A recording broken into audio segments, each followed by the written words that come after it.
William Galibert, Europe Nuit. autour du monde. Autour du monde, bonsoir Henri Guerchoun. Bonsoir William. À peine publié, la sortie du dernier numéro de Charlie Hebdo a donc suscité un torrent de réactions à travers le monde.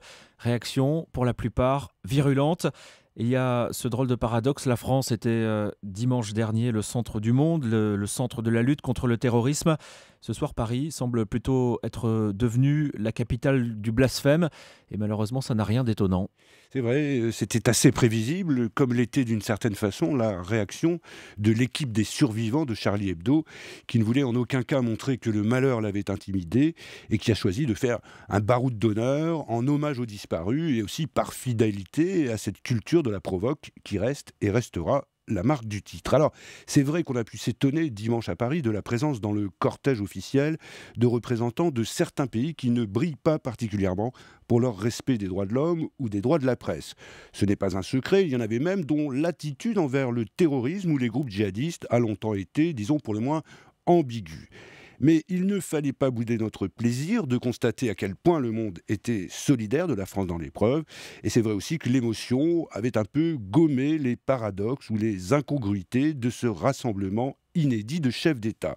Alors s'il fallait trouver au moins un mérite à la une de Charlie, c'est peut-être de nous montrer de nouveau le monde tel qu'il est, avec ses fractures, ses murs d'intolérance, ses murs d'incompréhension. Bref, sur le plan international, la une de Charlie a très vite refermé une sorte de parenthèse enchantée. Oui, parce que dans le monde musulman, on est assez unanime. Cette une avec la caricature de Mahomet, elle est considérée comme une nouvelle offense. Oui, du Maghreb au Pakistan, de Téhéran à Dakar, ce sont les mêmes condamnations, le même déchaînement. On se croirait revenu au temps des premières publications des caricatures, comme si ni la mort des dessinateurs, ni la folie meurtrière des terroristes n'y avaient rien changé. Il y a même de quoi être inquiet sur la suite, à commencer par demain, dans plusieurs points du monde, comme par exemple Peshawar, Le Caire ou même Istanbul, à la sortie de la prière du vendredi. La une de Charlie est une insulte aux musulmans pour le mufti de Jérusalem. C'est une provocation qui ne sert pas la coexistence entre les peuples et entrave l'intégration des musulmans dans les sociétés européennes et occidentales, selon l'université Al-Azhar, la plus haute instance de l'islam sunnite. Et c'est la même tonalité en Iran, le centre névralgique de l'islam chiite. Faut-il y voir une nouvelle preuve de cette guerre des civilisations dont on nous rebat les oreilles? Trop facile.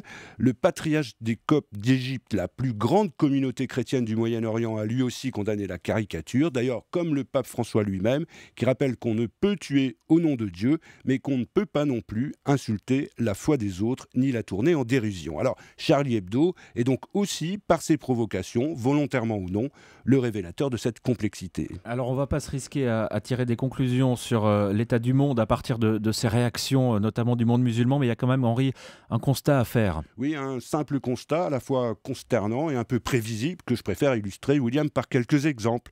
Ce matin, à Ankara, le Premier ministre turc ne s'est pas contenté de condamner la une de Charlie, il a aussi qualifié de terroriste et à ses yeux autant coupable que ceux de Paris, le Premier ministre israélien avec lequel il avait pourtant, comme on sait, participé à la marche. Puis il s'est envolé vers Bruxelles pour une énième rencontre à propos des critères de convergence, notamment démocratiques, entre la Turquie et l'Europe. Autre exemple, c'est de Genève que le chef de la diplomatie iranienne a mis la dernière touche au communiqué officiel contre l'insulte au prophète, et cela avant une réunion sur la question nucléaire, qualifiée de très prometteuse par son homologue américain John Kerry, qui s'apprêtait, lui, à venir réparer à Paris une assez grosse bourde, l'absence de tout haut dignitaire américain au rassemblement de dimanche. L'horreur continue au Nigeria, la bataille de Kobané est toujours en cours, la Corée du Nord continue d'agiter la menace nucléaire, sans oublier les opérations antiterroristes de ce soir en Belgique. Le monde a donc repris sa course normale, c'est-à-dire assez folle, et tout sauf rassurante. L'impression que la parenthèse enchantée après la marche de dimanche dernier est déjà refermée. Merci Henri Guerchoun. Salut.